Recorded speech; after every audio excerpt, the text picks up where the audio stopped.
Ideally, your organization needs to function like a good business, and establishing and maintaining a healthy infrastructure provides the ideal foundation for successful operations. In this course, however, we're going to review all the aspects of the infrastructure your organization, ministry, or church needs in place to conduct successful development activities, those activities that build relationships and funding. You may be an organization with 1,000 staff or with one, yourself. But we can confidently suggest that even our clients with a large staff and multiple locations internationally, when it comes to solid infrastructure for development activities, it's more often than not, it's both hit and miss when it comes to possessing the tools that can greatly improve their ability to build relationships and raise more money. It's kind of like the ongoing elephant in the room.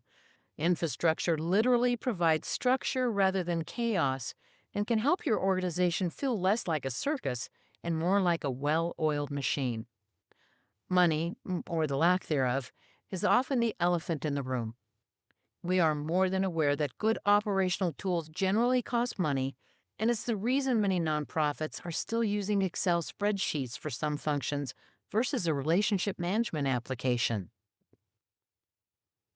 So let's take some time to look at the basic elements of good infrastructure and highlight the ways and reasons these tools of the development trade can help you realize a good return on investment and establish operational and financial stability.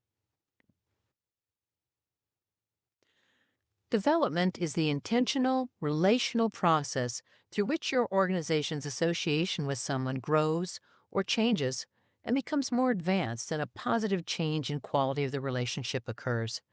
And for nonprofits, that's generally when someone becomes a donor.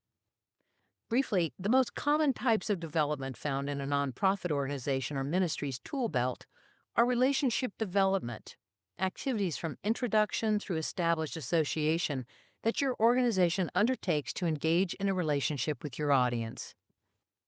Fundraising tools are the intentional activities with the purpose of raising funds or in-kind donations using an integrated mix of contact tools.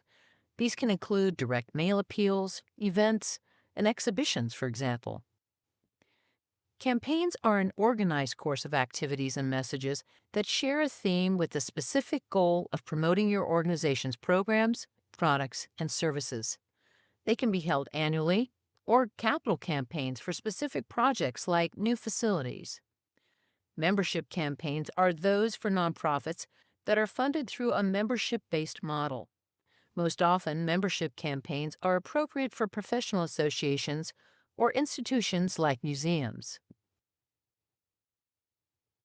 An enterprise is a project or undertaking created by your nonprofit that produces funding in a resourceful way that often complements your mission.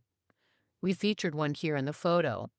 This creative arts organization provides training in photography and then sells student work as a means for financial support.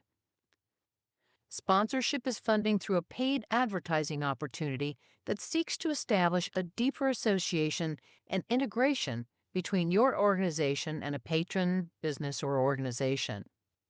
Again, these are the most common types of development activities for most nonprofits. We are only mentioning them briefly today as they relate to your development tool belt.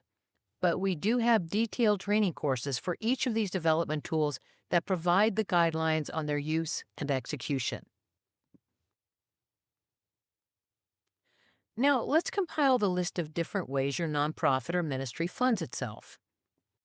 Individual donors through appeals, events, campaigns. Corporate or business donors, perhaps through workplace giving programs, for example. Through member support like PBS or museums. Grants through foundations or businesses. Enterprises like your coffee shop or thrift store you provide. In-kind donations of goods or services that can be resold or save your organization money that would normally be budgeted. And endowments provided from legacy donors or founders, or a fund established by a charitable organization where the principal amount is invested and the generated income is used to support the organization's mission and operations. Now, determine what percentage of your funding comes from these different sources. Supporters would generally ask how you are funded, and that's why these percentages are often found in annual reports.